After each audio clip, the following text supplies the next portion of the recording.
स्वागत है आप सभी का हमारे YouTube चैनल ज़ेनज़ी यूपीएससी में। आज जो हम क्लास करने वाले हैं वो है प्राचीन भारत की। उससे पहले हमारी पॉलिटी की सीरीज़ चल रही है ऑलरेडी, तो पॉलिटी में 7th क्लास हम कर चुके हैं अभी तक। और अब जो है हम स्टार्ट कर रहे हैं आज से अपनी हिस्ट्री को जल्दी से करेंगे। घटना चक्र करनी है हमें पूरी कंप्लीट, क्योंकि टाइम बहुत कम बचा है। उसके साथ साथ हम करंट अफेयर्स का भी एक सेशन स्टार्ट करने वाले हैं जल्दी कुछ दिनों में। तो चलिए आइए स्टार्ट करते हैं हम। प्राचीन भारत का इतिहास क्या है, प्राचीन भारत के इतिहास में इसके बारे में हम जानेंगे। प्राचीन भारत का इतिहास क्या चीज़ है, प्राचीन भारत का इतिहास, ठीक है।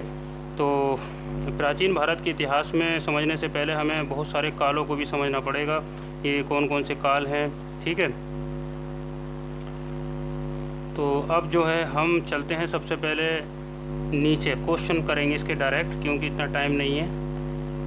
क्वेश्चन क्या क्या क्वेश्चन अब तक आए हैं, पूछे हैं आयोग ने बहुत से विभिन्न एग्जामों में। तो पहला क्वेश्चन है प्यारे बच्चों, रॉबर्ट ब्रूस फुट एक थे, कौन थे रॉबर्ट ब्रूस एक? ये पूछना चाह रहा है कि भाई ये बताओ रॉबर्ट ब्रूस फुट जो थे वो क्या थे। तो ये दोनों थे, भूवैज्ञानिक भी थे और पुरातत्विक भी थे, यानी कि ये जो थे जियोलॉजिकल साइंटिस्ट भी थे और ये आर्कियोलॉजिस्ट भी थे। ये क्या थे, दोनों थे, ठीक है। अब हम आते हैं इधर, क्वेश्चन में क्या दिया हुआ है, नेक्स्ट क्वेश्चन नंबर 2 है हमारा। ये कह रहे हैं कि कोपेनहेगन संग्रहालय जो था सामग्री से पाषाण, कांस्य और लोह युग का जो त्रियुगीय विभाजन किया था वो किसने किया था? यानी कि जो कोपेनहेगन एक संग्रहालय, कोपेनहेगन जो है वो डेनमार्क की राजधानी है, ठीक है। वहाँ पे पाषाण यानी कि पत्थर और कांस्य, कांसा और लोहा, आयरन का जो युग को उन्होंने एक त्रिगुणीय मतलब ट्रायंगल के रूप में विभाजित किया था। तो वो कौन थे? वो थे थॉमसन थे। कौन थे वो? थॉमसन, ठीक है। थॉमसन ने ये काम किया था। ये काम किसने किया था प्यारे बच्चों? ये किया था थॉमसन ने। अब हम आते हैं यहाँ पे भारतीय इतिहास के संबंध में तीसरा क्वेश्चन है। भारतीय इतिहास के संदर्भ में अलेक्जेंडर रीच और लंगर हस्ट, रॉबर्ट जेम्स वगेस और वाल्टर इलियट किस गतिविधि से जुड़े थे? तो ये IAS 2023 में पूछा था क्वेश्चन। ये भी क्या थे? आर्कियोलॉजिस्ट थे। ये तीनों क्या, ये जितने भी नाम दिए हैं ये क्या थे? सब आर्कियोलॉजिस्ट थे, ठीक है। उसके बाद नेक्स्ट क्वेश्चन है हमारा, नेक्स्ट क्वेश्चन है उत्खनन प्रमाणों के अनुसार पशुपालन प्रारंभ हुआ था। पशुपालन कब प्रारंभ हुआ था? तो ये मध्य पाषाण काल के लास्ट में हुआ था पशुपालन स्टार्ट जो हुआ था। यानी कि शुरू में तो ये शिकारी थे और ये कच्चा गोश्त खाते थे, अग्नि का अभी आविष्कार नहीं होता, कुछ भी नहीं होता उस टाइम पे। तो वहाँ से ये सबसे पहले ये जो साक्ष्य मिले हैं पशुपालन की, एक जगह है आदमगढ़, कहाँ पर? ये MP में है, ठीक है। और एक जगह है बागोर राजस्थान में, तो वहाँ पर है। तो वहाँ से इसके साक्ष्य ये मिले हैं, ठीक है। उसके बाद है मध्य पाषाणकालीन प्रसंग में पशुपालन के प्रमाण कहाँ मिले? तो ये भाई अभी बताया मैंने, आदमगढ़ कहाँ पर है? आदमगढ़ ये बागोर और आदमगढ़ में मिले हैं, ठीक है। इस चीज़ का आपको ध्यान रखना है। उसके बाद ये क्वेश्चन है, अब आ गया क्वेश्चन के निम्नलिखित में से किस स्थल में हड्डी के उपकरण प्राप्त हुए हैं? तो हड्डी के उपकरणों के बारे में अगर हम बात करें तो ये 2 जगह से मिले। एक तो महादहा, ये जगह है प्रतापगढ़ में, प्रतापगढ़ में जहाँ पे मतलब यूपी में एक जगह है प्रतापगढ़, वहाँ पे मिले हैं। और सराय नहर से भी मिले हैं, सराय नहर, ठीक है। यहाँ दोनों जगह से क्या मिले हैं? हड्डी के प्रमाण प्राप्त हुए हैं। प्रतापगढ़ मध्य पाषाणकालीन स्थल है, ये मधा जो है प्रतापगढ़ में स्थित है, ठीक है। तो यहाँ से बहुत बड़ी मात्रा में हड्डी और सींग के उपकरण मिले हैं, क्योंकि उस टाइम पे क्या होता था, बहुत सारे शिकार करते थे लोग और फिर जो है ये चीज़ें वो रख देते थे कब्रों के अंदर, ये सब चीज़ें होती थी। उसके बाद नेक्स्ट क्वेश्चन है क्वेश्चन नंबर 7। हड्डी से निर्मित आभूषण, वही बात आ गई फिर। तो सराय नहार बार बार आ रहा है और मधा ये बार बार आ रहा है, ठीक है। यही इसका क्वेश्चन आंसर हो जाएगा। उसके बाद क्वेश्चन नंबर 8 है प्यारे बच्चों हमारा। क्वेश्चन नंबर 8 में ये कह रहे हैं कि मध्य पाषाणकालीन स्थलों को लगाना है हमें इधर से पश्चिम से पूरब की तरफ लगाना। तो अगर हम इस क्वेश्चन को देखें तो पश्चिम से पूरब सबसे पहले महदा कहाँ पर है भाई? ये तो प्रतापगढ़ में है और प्रतापगढ़ पड़ता है यूपी में। उसके बाद लेखरिया पड़ता है मिर्ज़ापुर में, तो मिर्ज़ापुर तो बाद में है, बिहार के किनारे पर है। उसके बाद पेशरा ये बिहार में पड़ता है ना। उसके बाद ये जो बीरभानपुर है ये पड़ता है पश्चिम बंगाल में। तो जब तक आपको इनकी जानकारी नहीं होगी कि कौन सा स्थल कहाँ पर है, तभी आप जो है ऐसा कर पाओगे, अदरवाइज़ नहीं कर पाओगे। ये UP RO मेंस 2021 में पूछा गया था ये क्वेश्चन, तो इस चीज़ का आपको ध्यान रखना है। अब नेक्स्ट क्वेश्चन की अगर हम बात करें, एक ही कब्र में 3 कंकाल कहाँ मिले थे? तो ये दमदमा में मिले थे। कहाँ मिले थे बच्चों? ये दमदमा से मिले थे। एक ही कब्र में 3 कंकाल मिले थे। ठीक है, उसके बाद है हमारा अब हम इसके बारे में पढ़ लेते हैं थोड़ा। उत्तर प्रदेश के में स्थित सराय नहर, देखो उत्तर प्रदेश के प्रतापगढ़ ज़िले में स्थित हैं ये सराय नहर भी, और मादा और दमदमा, ये तीनों स्थल कहाँ पर हैं? तुम्हारे प्रतापगढ़ ज़िले में है। दमदमा में लगातार 5 वर्षों तक किए गए उत्खनन के बाद तो क्या मिला? वहाँ पे 41 मानव कब्रें मिली थी। शवाधान मतलब कब्रें मिली। तो वहाँ पे ये कह रहे हैं कि 5 शवाधान ऐसे थे कि जिसमें दो शव को दफनाया गया था। 5 कब्रें ऐसी थी जिनमें 2 शव थे, और एक कब्र ऐसी थी उसमें जिसमें 3 कंकाल यानी 3 लोगों को एक साथ दफनाया गया था, और बाकी सिंगल थे। तो 41 में से 5 तो ये चले गए, ठीक, और एक वो चला गया, तो टोटल 35 तो ऐसे थे। 5 और मतलब 6 निकाल दिया हमने इसमें से, तो 35 जो थे वो मतलब वो थे जिसमें एकक था, बाकी 5 हमारे जो थे उसमें 2 थे, और एक में 3 थे। तो इस चीज़ का आपको ध्यान रखना। उसके बाद है खाद्यान्नों की कृषि प्रारंभ हुई थी। अच्छा, अब ये जो है कृषि करना, गेहूँ, ये सब चीज़ें, चावल उवल कब स्टार्ट करा इन्होंने? ये सब नव पाषाण काल में होता। ये सब कब होता है? नव पाषाण काल में चीज़ें होती हैं। ठीक है, ये सब चीज़ें कब होती हैं? नव पाषाण काल में। तो इस चीज़ का आपको ध्यान रखना है। खाद्यान्नों का सर्वप्रथम नव पाषाण काल में हुआ। यही समय था जब मनुष्य कर्म से परिचित हुआ, मनुष्य कृषि के काम से परिचित हुआ, यानी कृषि करना उनने आरंभ कर दिया। उसके बाद है भारत में मानव का सर्वप्रथम साक्ष्य कहाँ मिलता है? तो ये क्वेश्चन आया, देखो नर्मदा घाटी में मिलता है। ये जो है नर्मदा घाटी, ये मध्य प्रदेश में है, और वहाँ पे मानव की जो है सर्वप्रथम मानव का साक्ष्य मतलब हड्डियाँ वगैरह ये सब चीज़ें, ठीक है, वहीं मिलती हैं। हाँ, तो उसके बाद है प्रथम मानव जीवाश्म भारत की किस नदी घाटी से प्राप्त हुआ था? वही नर्मदा घाटी से हुआ था, बता दिया। अब मानव का सर्वप्रथम जो प्रमुख अनाज था वो क्या था भाई? पहला जो अनाज था वो जौ उगाया था। सबने पढ़ा होगा बच्चों ने, जो पहला अनाज था वो क्या था? जौ था। ठीक है, अब आधुनिक मानव समाज द्वारा मुख्य रूप से 8 खाद्यान्न अनाजों का उपभोग होता था। 8 टाइप के खाद्यान्न थे। क्या था? जौ था, गेहूँ, चावल, मक्का, बाजरा, शोरगम, राई, जई, ये थे। अनाजों के पौधे विभिन्न क्षेत्रों में जंगली घास के रूप में विद्यमान थे, जिन्हें बीजों के रूप में अलग अलग क्षेत्रों में अलग अलग समय पर मानव ने उगाया। अगर हम ग्लोबल लेवल पर देखें तो सर्वप्रथम जौ को 8000 ईसा पूर्व के आसपास भूमध्य सागर ईरान के मध्य स्थित पश्चिमी एशिया के देशों में मानव द्वारा उगाया गया। मतलब जो ईरान के आसपास जो मेडिटेरेनियन सी है उसके आसपास के एरिया में इसे उगाया गया था जौ को। ठीक है, 8000 ईसा पूर्व। फिर उसके बाद उसी टाइम पे फिर गेहूँ को भी उगाया जाने लगा। तो ये चीज़ आपको ध्यान रखनी है। उसके बाद है नेक्स्ट क्वेश्चन हमारा, क्वेश्चन नंबर 14 है, भारतीय उपमहाद्वीप में कृषि के प्राचीन। अब ये पूछा भारतीय उपमहाद्वीप में, यानी कि भारतीय उपमहाद्वीप में पाकिस्तान, श्रीलंका और ये सब चीज़ें आती हैं। तो भारतीय उपमहाद्वीप के बारे में अगर हम बात करें तो सबसे पहले हमें लहुरा द्वीप से मिले। कहाँ से मिले बच्चों? ये सब चीज़ें सबसे पहले हमें लहुरा द्वीप से मिलती हैं। ठीक है, लहुरा द्वीप कहाँ पर है? लहुरा द्वीप से साक्ष्य मिलते हैं। अब लहुरा द्वीप जो है हमारे यूपी में है, संत कबीर नगर ज़िले में एक जगह है लहुरा द्वीप। तो ये कह रहे हैं प्राचीनतम साक्ष्य, तो 8000 ईसा पूर्व से 7000 ईसा पूर्व में चावल के साक्ष्य यहाँ से मिले थे, प्राचीनतम कह रहे हैं। ठीक, अगर उससे पुराना है फिर उससे पुराना क्या आ जाएगा? मेहरगढ़ आ जाएगा। मेहरगढ़ में लगभग 7000 के आसपास बलूचिस्तान में मेहरगढ़, वहाँ से मिले। फिर उससे भी अगर थोड़ा सा और नया पूछ लें तो वो कोल्डी हवा प्रयागराज में बेलन नदी के तट पर मिले थे। प्रयागराज में एक जगह है बेलन नदी घाटी, वहाँ कोल्डी हवा एक जगह, वहाँ से मिले थे 6500 ईसा पूर्व, 6500 ईसा पूर्व। ठीक है, तो इस चीज़ का आपको ध्यान रखना। तो यहाँ पे जो लेटेस्ट हुआ, लेटेस्ट अगर पूछ ले भाई लेटेस्ट जो है वो क्या है, वो हमारा क्या हो जाएगा? कोल्डी हवा हो जाएगा। और सबसे पुराना पूछ ले तो वो है हमारा लहुरा द्वीप। अगर इस ऑप्शन में लहुरा द्वीप नहीं होता तो मेहरगढ़ आंसर होता। अगर मेहरगढ़ भी नहीं होता तो आंसर होता कोल्डी हवा। इस चीज़ का आपको ध्यान रखना है। नंबर 1 पे लहुरा द्वीप सबसे पुराना, दूसरे नंबर पे मेहरगढ़ और तीसरे नंबर पे कोल्डी हवा लेटेस्ट। ठीक है, इस चीज़ का आपको ध्यान रखना है ना। उसके बाद है हमारा नेक्स्ट क्वेश्चन, क्वेश्चन नंबर 15, भारतीय उपमहाद्वीप में कृषि के प्राचीनतम साक्ष्य कहाँ से मिले? अब देखो यहाँ पे ऑप्शन दिए उसने, ब्रह्मागिरी दिया, बुरझोम दिया, मेहरगढ़ दिया, कोल्डी हवा दिया। तो मैंने आपको बताया कोल्डी हवा तो तीसरे नंबर पर आएगा। पहले नंबर पे क्या था? वही था हमारा ठीक है, और दूसरे पे मेहरगढ़। तो यहाँ पे जो आंसर हो जाएगा क्या हो जाएगा हमारा, मेहरगढ़ हो जाएगा, क्योंकि लहुरा देव इसमें है नहीं। तो लहुरा देव अगर होता वो पहले नंबर पर आता। उसके बाद है हमारा भारतीय उपमहाद्वीप कृषि के प्राचीनतम साक्ष्य, देखो मेहरगढ़ इसमें है नहीं, तो मेहरगढ़ इसका आंसर हो जाएगा प्यारे बच्चों, क्या हो जाएगा, मेहरगढ़। नेक्स्ट क्वेश्चन पे चलते हैं हम, क्वेश्चन नंबर 17। नवपाषाण युग में भारतीय उपमहाद्वीप के उत्तर पश्चिमी क्षेत्र में निम्नलिखित में किसी स्थान पर कृषि के अभ्युदय के प्रारंभिक मतलब ये कहना चाह रहे हैं कि सबसे पहले कृषि के जो साक्ष्य मिले वो कहाँ मिले थे, अभ्युदय का मतलब कहाँ मिले। ठीक है, तो भाई मैं बता चुका हूँ आपको, लहुरा देव अगर होता तो पहले नंबर पर लहुरा देव होता, लेकिन यहाँ पे क्या है, लहुरा देव है नहीं, तो क्या होगा यहाँ पे बच्चों, मेहरगढ़ होगा। यहाँ पे क्या होगा जल्दी बताओ, मेहरगढ़ होगा। ठीक है, और मेहरगढ़ भी ना होता फिर क्या होता, फिर वही होता हमारा जो मैंने आपको बताया, कोल्डी हवा। ठीक है, अब हम करते हैं नेक्स्ट क्वेश्चन।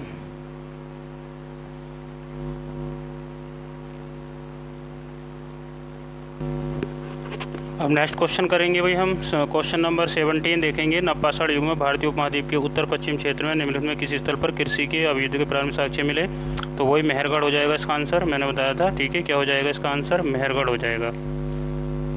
उसके बाद है बच्चों हमारा नेक्स्ट क्वेश्चन हम देखते हैं क्या है, भारत में पशुपालन एवं कृषि के प्राचीनतम साक्ष्य कहाँ से मिले। अब ये कह रहे हैं कि प्राचीनतम पशुपालन के और जो है भाई कृषि के, पशुपालन भी हो रहा है वहाँ पे और कृषि भी हो रही है, तो जाहिर सी बात है ये कहाँ से मिलेंगे, हमें मेहरगढ़ से मिलेंगे।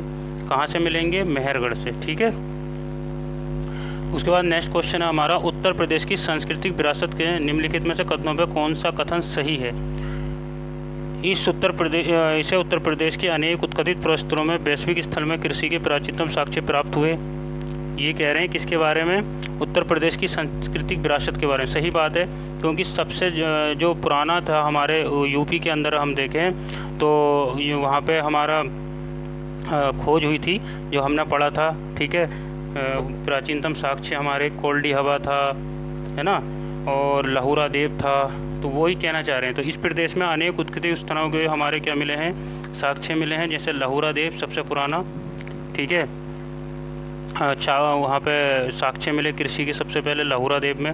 उसके बाद है प्राचीनतम कृषि अन्न जौ और धान है, जौ और धान नहीं, यहाँ पे जो है सबसे प्राचीनतम जौ और गेहूँ था, तो दूसरा ऑप्शन तो गलत हो जाएगा। यहाँ पे क्या होगा, एक ही ऑप्शन हमारा करेक्ट हो जाएगा, ओनली वन।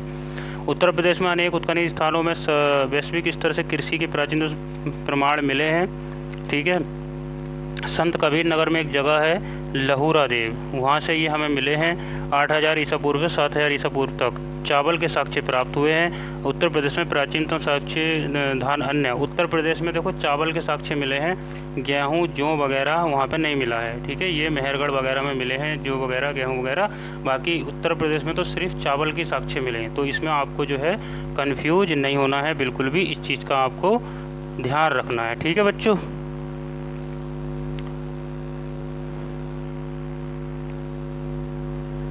हमारा नेक्स्ट वो है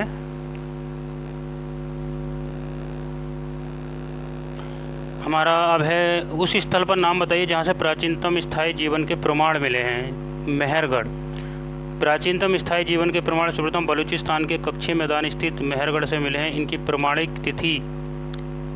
तिथि जो है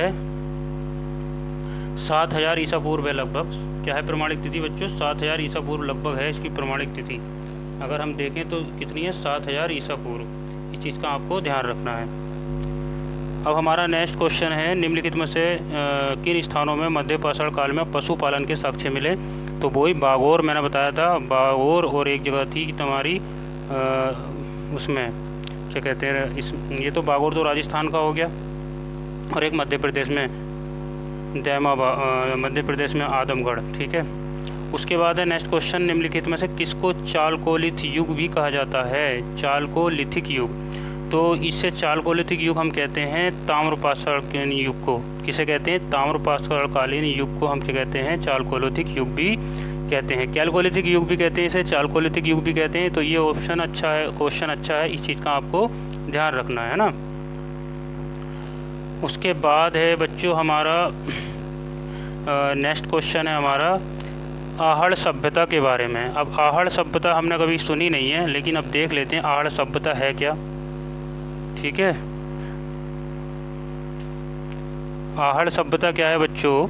आहड़ सभ्यता जो है, आहड़वासी तांबा गलाना जानते थे। क्या ये बात सही है? हाँ, तांबा गलाना वो जानते थे। ये लोग चावल से परिचित नहीं थे। नहीं, चावल से परिचित थे भाई। धातु का काम आहड़वासियों की अर्थव्यवस्था का साधन था। यहाँ से काले और लाल रंग के मृद भांड मिले हैं, जिन पर सामान्यतः सफ़ेद रंग से ज्यामितीय आकृतियाँ उकेरी गई हैं। तो ये RAS में पूछा गया था क्वेश्चन, ठीक है, आहड़ सभ्यता के बारे में। तो इसमें जो ऑप्शन सही हो जाएगा वो ए हो जाएगा, क्योंकि ये लोहे से, ये चावल से भी परिचित थे उस टाइम पे, क्योंकि चावल के बारे में भी इन्हें पता था, है ना। तो आहड़ दक्षिण पूर्व राजस्थान, ये राजस्थान में स्थित एक प्रमुख, हाँ, ये राजस्थान की ताम्र पाषाणकालिक सभ्यता है। स्थल है आहड़ या बनास संस्कृति उत्तर हड़प्पा संस्कृति के समकालीन है। आहड़ संस्कृति बनास संस्कृति के लोग मूलतः कृषक एवं पशुपालक थे। यहाँ पे क्या थे? कृषि करते थे और पशुओं को पालते थे। यहाँ पे गेहूँ, जौ, चावल से भी परिचित थे लोग। देखो यहाँ पे तीनों चीज़ों से परिचित थे, बट यूपी में क्या थे? ओनली चावल से परिचित थे। यहाँ पे गेहूँ, जौ, चावल से भी परिचित थे। आहड़ एक अन्य नाम ताम्बती, तांबा वाला स्थान भी मिलता है, जिससे सूचित होता है कि यहाँ तांबा बहुतायत में उपलब्ध था। यहाँ के निवासी तांबे को गलाकर मनचाही वस्तुएं तैयार कर सकते थे, ठीक है। तो आहड़ वासियों की अर्थव्यवस्था एक प्रमुख साधन था तांबा। और यहाँ पे काले लाल रंग के, यानी काला रंग भी और लाल रंग के जो मृद भांड मिले हैं, मनके मिले हैं, उन पे सफ़ेद कलर से इन्होंने वो कर रखा, ठीक है। ये सब चीज़ें उस टाइम पे हुई थी, इस चीज़ का आपको ध्यान रखना है। क्वेश्चन नंबर हमारा 25 है बच्चों। इसमें देखेंगे हम क्या है, निम्न में से किस पुरास्थल से पाषाण संस्कृति से लेकर हड़प्पा सभ्यता तक के सांस्कृतिक अवशेष प्राप्त हुए हैं? तो वो हुए हैं हमें मेहरगढ़ से। कहाँ से हुए हैं? हमें मेहरगढ़ से हुए हैं ये सब चीज़ें, ठीक है। इसका ऑप्शन नंबर हमारा ये बी करेक्ट हो जाएगा। अब चलते हैं हम नेक्स्ट क्वेश्चन पे। नेक्स्ट क्वेश्चन है हमारा, नबदा टोली का उत्खनन किसने किया था? नबदा टोली, देखो नबदा टोली के बारे में आ गया। नबदा टोली, अब ये देखेंगे हम, ये नबदा टोली है कहाँ पर। तो सबसे पहले तो हम ये जानते हैं कि नबदा टोली जो है वो MP में है। नबदा टोली कहाँ पर है? MP में। और इसका जो उत्खनन किया था वो 3 लोगों ने किया था, ठीक है। इसमें एक ही दिया इसने, HD संकालिया दिया। अब इनके साथ 2 लोग और थे। तो वो कौन कौन थे? एक थे SB देव, एक तो देव जी थे, देव को मानते थे, और एक थे JD अंसारी, JD, ठीक है। तो आपको याद रखना, एक तो संकालिया थे, नबदा टोली। अब ऐसे याद रख लो, बच्चों की जो टोली होती है, बच्चे घूमते रहते हैं, उसमें काले भी होते हैं और देव को भी मानते हैं और अंसारी लोग भी होते हैं। इस तरीके से याद रख लो, 3 लोग थे नबदा टोली। ये क्वेश्चन कई बार आया, ठीक है।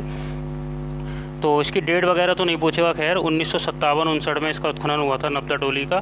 तो ये सब चीज़ें आपको जो है याद रखनी है। और ये ताम्रपाषाण यानी तांबे वाले स्थल थे, ये क्या थे? तांबे वाले स्थल थे, और MP में है नबदा टोली। इस चीज़ का आपको ख्याल रखना है। देखो फिर आ गया, इसे हम नहीं पढ़ेंगे अब है क्वेश्चन नंबर 28 है, बृहत पाषाण स्मारकों की पहचान की गई है। मतलब कि ये कह रहे हैं कि बड़े जो पत्थर के जो बड़े बड़े स्मारक हैं वो कहाँ पहचान हुई है उनकी जो हुई है वो मृतकों को दफनाने के रूप में हुई है। यानी कि मृतकों को जो दफनाते थे उसमें इनकी पहचान की गई है ना। मृतकों को दफनाने में पहचान की गई है। जो बड़े बड़े पाषाण, बृहत का मतलब है बड़ा, तो नव पाषाण युगीन दक्षिण भारत में शवों को विभिन्न प्रकार की समाधियों में दफनाने की परंपरा थी। इन समाधियों को जो विशाल पाषाण खंडों में निर्मित है, बृहत पाषाण या मेगालिथ, जो बड़ा होता है उसे मेगालिथ कहते हैं, मेगालिथ, ठीक है। मेगा मतलब बहुत बड़ा, जाना जाता था। इसके निम्न प्रकार हैं, जैसे शिष्ट समाधि। अब इसके कई प्रकार थे। ये जो समाधि थी बनवी स्मारक जो थे, इनके नाम थे। इसे कहते थे शिष्ट समाधि कहते थे, और पिट सर्किल भी कहते थे। इसे कैर्न सर्किल भी कहा जाता था, डोलमेन भी कहा जाता था, और अम्ब्रेला स्टोन भी, ठीक है, इसे अम्ब्रेला स्टोन भी कहते थे। हुंड स्टोन, कांदाराएँ, मेहिर, ये सब चीज़ें कहते थे। इंपॉर्टेंट क्वेश्चन है ये 28, ठीक है, इस चीज़ का ध्यान रखना। उसके बाद नेक्स्ट क्वेश्चन है राख का टीला। तो राख का टीला तो भाई संगन कल्लू निम्नलिखित में से अब ये जो संगन कल्लू है ये नव पाषाणकालीन स्थल है। संगन कल्लू क्या है बच्चों? नव पाषाणकालिक है, ठीक है, संगन कल्लू। तो ये संगन कल्लू जो है ये क्या है? नव पाषाणकालिक स्थल है, राख का टीला है ये। और एक राख का टीला वो उसमें है, जब हम पढ़ेंगे ना उसके सिंधु सभ्यता के बारे में, है ना, मोहनजोदड़ो के बारे में, तो वो चीज़ अलग है। यहाँ पे अभी हम नव पाषाणकालिक स्थल की बात कर रहे हैं, संगनकल्लू। संगनकल्लू है कहाँ पे, ये देख लेते हैं। तो कर्नाटक में मैसूर के पास, ये कहाँ पे, संगनकल्लू, और मृतकों का टीला है ये, और ये कर्नाटक में मैसूर के पास एक जगह है, मैसूर के पास बेल्लारी जनपद में, वहाँ पर है ये। नव क्या है ये, हमारा नियोलिथिक है, ठीक है, नियोलिथिक है, इस चीज़ का ध्यान रखना, ये क्या है, नियोलिथिक। उसके बाद है भीमबेटका किसके लिए प्रसिद्ध है। तो भाई भीमबेटका सभी को पता है कि मध्य प्रदेश में है ये भीमबेटका, है ना। तो भीमबेटका गुफाओं के, यानी कि जो गुफाएं काट के जो चित्र बनाए जाते थे गुफाओं में, उनको हम शैल चित्र कहते हैं। तो मध्य प्रदेश के रायसेन ज़िले में है, अब्दुल्लागंज के समीप एक जगह है अब्दुल्लागंज, उसके पास है ये, ठीक है, भीमबेटका। और उसमें प्रागैतिहासिक काल के चित्र पाए गए हैं, वहाँ पे चित्र बनाते थे लोग उस टाइम के लोग। इसमें हाथी, हिरन, सांभर के चित्र हैं। 750 शिलान्यासों की पहचान की जा चुकी है और 500 में चित्र पाए गए हैं। मतलब 750 वहाँ पे जो है ऐसी कैब प्राप्त हुई हैं जहाँ पे चित्र वो हैं कैब, और लेकिन 500 में जो है चित्र मिले हैं। नेक्स्ट क्वेश्चन है क्वेश्चन नंबर 31, निम्नलिखित में कौन सा प्रागैतिहासिक चित्रकला की प्रसिद्ध था। वही भीमबेटका मैंने बता दिया, अभी बताया बिल्कुल। भीमबेटका की गुफाएं कहाँ स्थित हैं, सभी को पता है, अब्दुल्लागंज, रायसेन जिला, MP। भारत में किस शिलान्यास में सर्वाधिक चित्र मिले हैं, भीमबेटका में मिले हैं। निम्नलिखित में से किसमें पुरातत्वविद में पहली बार भीमबेटका गुफा को देखा। हाँ, कौन सा ऐसा वो था, ठीक है, आर्कियोलॉजिस्ट, जिसने सबसे पहले भीमबेटका गुफा को देखा और उसने शैल चित्रों के प्रागैतिहासिक महत्व को खोजा, ठीक है, वो था तुम्हारा BS बाकड़कर। कौन था, BS बाकड़कर। अच्छा क्वेश्चन है, यानी BS बाकड़कर के बारे में हम पढ़ते हैं। अब इसकी एक्सप्लेनेशन में क्या दिया है। मध्य प्रदेश के रायसेन जिले में अब्दुल्लागंज के पास भीमबेटका प्रागैतिहासिक शैल चित्रकला का श्रेष्ठ एग्जाम्पल है। इसकी खोज 1957 में BS बाकड़कर ने की थी। किसने की थी, BS बाकड़कर ने, है ना, इस चीज़ का ध्यान रखना है। किसने की थी, BS बाकड़कर ने। यूनेस्को ने भीमबेटका शैल चित्रों को विश्व विरासत स्थल सूची में भी शामिल किया था। ये हमारे जो यूनेस्को की वो है उसमें भी शामिल है, ठीक है। उसके बाद है श्री विष्णु श्रीधर बाकड़कर। इनका पूरा नाम है डॉक्टर विष्णु श्रीधर बाकड़कर। 1957-58 में इन्होंने क्या करा, इसकी खोज की, भीमबेटका की। उसके बाद भीमबेटका को फिर बार बार देखो क्वेश्चन ही आ रहा है, 2020 में MPPCS ने पूछा है ना, विष्णुधर बाकड़कर, आपको याद हो गया होगा। उसके बाद है गैरिक मृदुभांड, क्वेश्चन नंबर 37 है, गैरिक मृदुभांड पात्र OCP का नामकरण हुआ था, कब हुआ था ये। तो ये हुआ था हस्तिनापुर से। कहाँ से हुआ था, हस्तिनापुर। अब ये देखते हैं हस्तिनापुर कहाँ पड़ता है भाई। गंगा यमुना दोआब की तो सांस्कृतिक परंपरा संभवतः उस संस्कृति के साथ शुरू होती है जिसने अपने अत्यंत विशिष्ट मृदभांड के नमूने के कारण गैरिक मृदभांड OCP कहा गया। अब ये हस्तिनापुर की खुदाई के दौरान प्रकाश में आए। 1950-52 के दौरान हस्तिनापुर नामक पुरातत्व की खुदाई BB लाल के निर्देशन में हुई थी। अब ये हस्तिनापुर जो एरिया है मेरठ साइड का एरिया है, ठीक है। तो यहाँ पे ये जो गंगा यमुना दोआब का एरिया है वहाँ पे ये हमें मिले थे, ठीक है, गैरिक मृदभांड, गोरिक। उसके बाद है ताम्रशम काल में महाराष्ट्र के लोग मृतकों को घर को फर्श के नीचे किस तरह दफनाते थे। देखो, महाराष्ट्र के लोग जो दफनाते थे वो उत्तर से दक्षिण दफनाते थे, जैसे यहाँ पे दफनाते हैं, ठीक। महाराष्ट्र के लोग उत्तर से दक्षिण दफनाते थे, नॉर्थ से साउथ। इस चीज़ का आपको ध्यान रखना। और ये जो सभ्यता थी क्या थी, ये तांबे वाली थी, जिसे जोरबे संस्कृति भी कहते हैं। इसका दूसरा नाम जोरबे। यहाँ पे क्या है, नेवासा है, एक दैमाबाद है और चंदोली है, यहाँ पे इनाम गांव है आदि। ये मृतकों को उत्तर से दक्षिण की दिशा में फर्श के नीचे घरों में दफनाते थे, ठीक है, और तांबे की वस्तुएं भी रख देते थे थोड़ी बहुत। उसके बाद नेक्स्ट क्वेश्चन है हमारा कि भाई ये कह रहे हैं निम्नलिखित में से किस स्थल से मानव कंकाल के साथ कुत्ते के कंकाल भी। अब ये कुत्ते की जो कंकाल मिलेंगे ये आपको मिलेंगे बुर्जहोम में, और बुर्जहोम है कश्मीर में। बुर्जहोम कहाँ पर है, कश्मीर, ठीक। तो जम्मू कश्मीर में श्रीनगर के निकट एक स्थित बुर्जहोम में नव पाषाणकाल, और ये कौन सा स्थल है, नया न्यूलिथिक है। क्या है बच्चों, ये न्यूलिथिक काल है। इस चीज़ का आपको ध्यान रखना। यहाँ पे कुत्ते, यहाँ पे गर्तवास, गड्ढों वाले घर होते थे, गड्ढों वाले गर्तवास कहते थे उन्हें। तो इस चीज़ का आपको बिल्कुल अच्छे से ध्यान रखना है। उसके बाद है निम्न में किस स्थान पर मानव के कुत्ते, वही मैंने बता दिया, बुर्जहोम, है ना, गर्तवास, बुर्जहोम।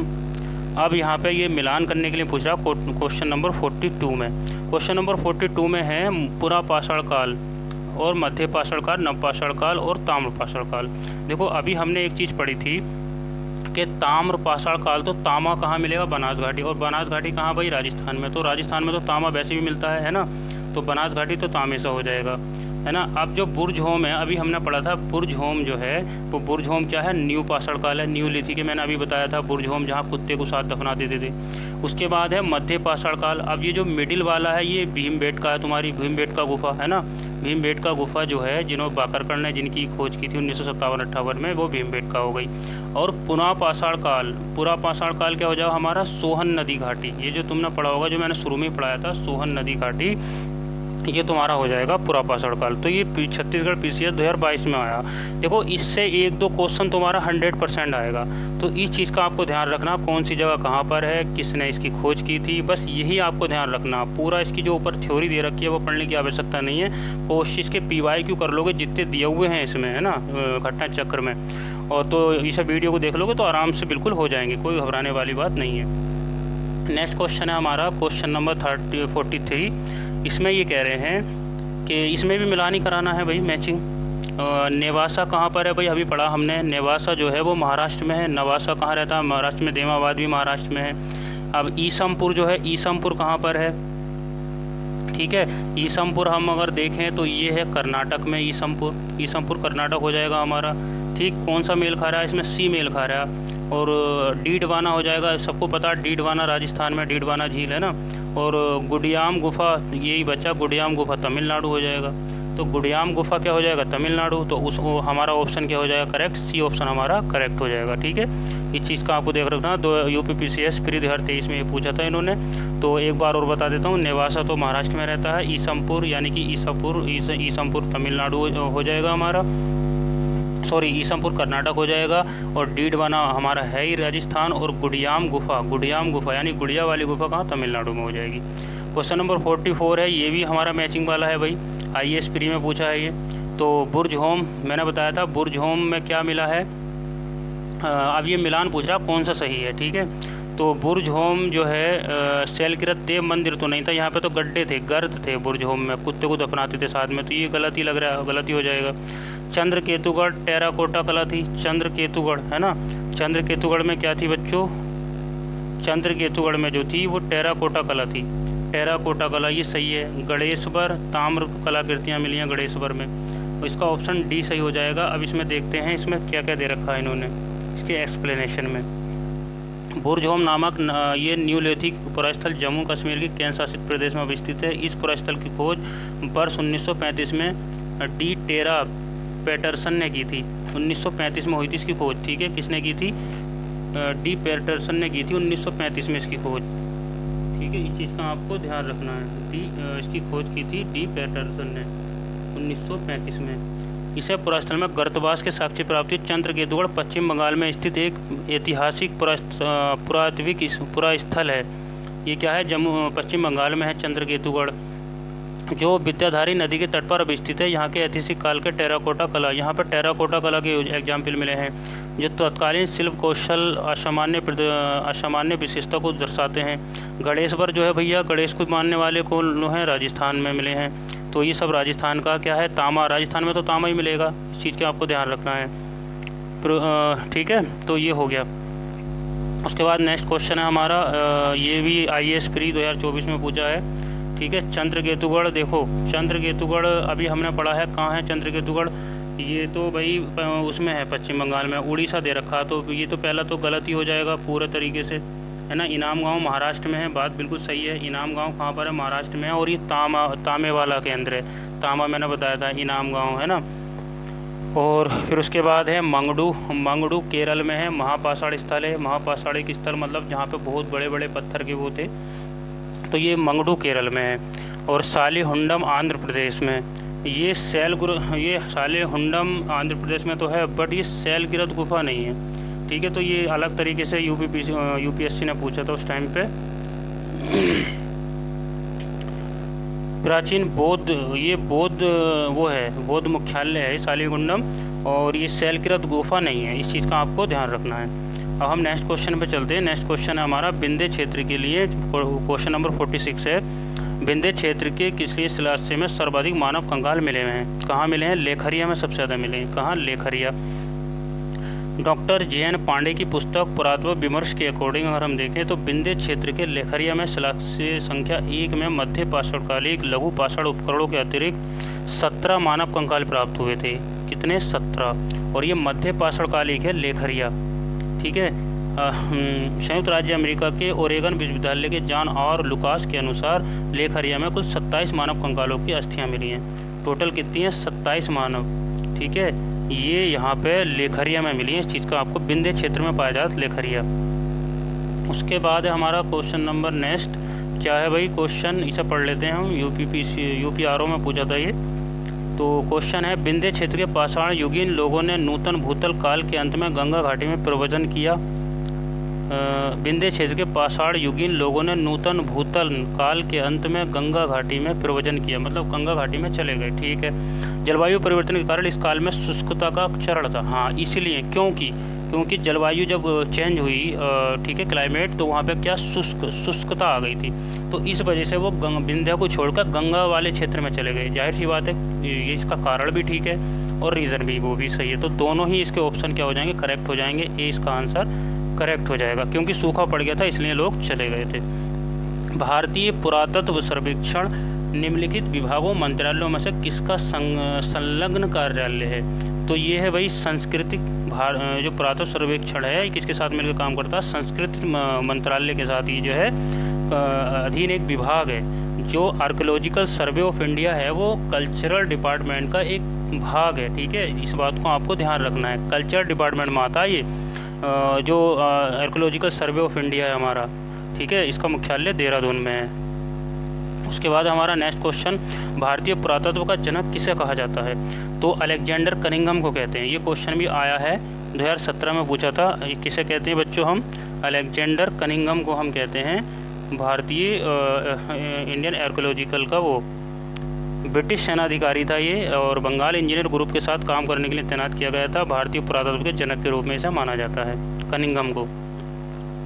उसके बाद राष्ट्रीय मानव संग्रहालय कहाँ पर है? तो राष्ट्रीय मानव संग्रहालय भोपाल में है। कहाँ पर? एमपी में है, एमपी की राजधानी भोपाल। ठीक है।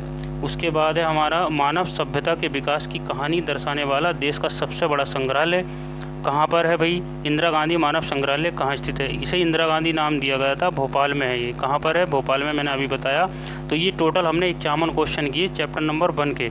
ठीक, बाकी हम कल को करेंगे जो हमारी ये सैंधव सभ्यता है, यानी सिंधु घाटी सभ्यता के बारे में, हम हड़प्पा सभ्यता भी कहते हैं। तो इसके बारे में हम कल डिस्कशन करेंगे। आज हमने पहला चैप्टर डिस्कशन किया और इसमें बहुत सारे क्वेश्चन हमने डिटेल के साथ पढ़े, उनकी एक्सप्लेनेशन भी हमने पढ़ी।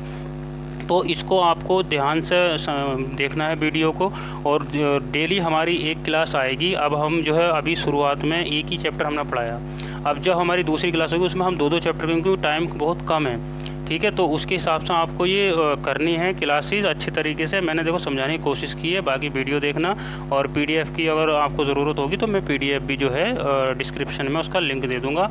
चैनल ज्वाइन कर लेना JNG UPSC के नाम से, उस पर आपको सभी पीडीएफ मिल जाएंगी, पॉलिटी की भी और इसकी भी। तो मिलते हैं अगली वीडियो में, तब तक के लिए क्या, थैंक यू।